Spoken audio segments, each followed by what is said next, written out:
আপোষ না করার ঘোষণা। আইসিসিকে আবারও চিঠি দেবে বিসিবি, সভায় সিদ্ধান্ত।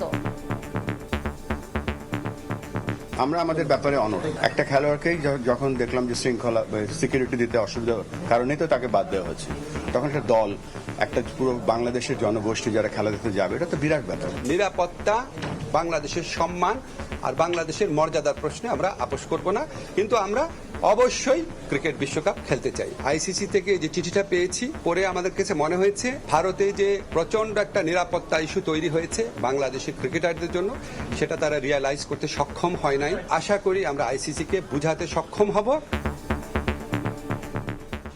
দেখছিলেন প্রধান শিরোনাম, সন্ধ্যার সময় সঙ্গে আছি আমি জিনাতারা যশোয়া। এবার অন্যান্য শীর্ষ সংবাদ। 4 দিনের সফরে রোববার উত্তরাঞ্চলে যাচ্ছেন তারেক রহমান। 9 জেলায় অংশ নেবেন বিভিন্ন কর্মসূচিতে। নিরাপত্তা চেয়ে সরকারকে বিএনপির চিঠি। সুষ্ঠু নির্বাচন নিয়ে শঙ্কা জামায়াতের। নির্বাচনের লেভেল প্লেইং ফিল্ড লঙ্ঘনের অভিযোগ। পাতানো ভোট হলে গভীর সংকটে পড়বে দেশ, মন্তব্য নেতাদের।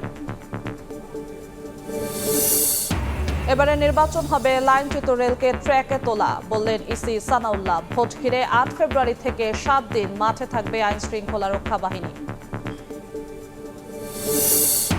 হাড় কাঁপানো শীতে বিপর্যস্ত জনজীবন। 44 জেলায় বইছে শৈত্যপ্রবাহ। 25% বেড়েছে জ্বর, সর্দি, নিউমোনিয়ায় আক্রান্তের হার। শিশুদের উষ্ণ রাখার পরামর্শ।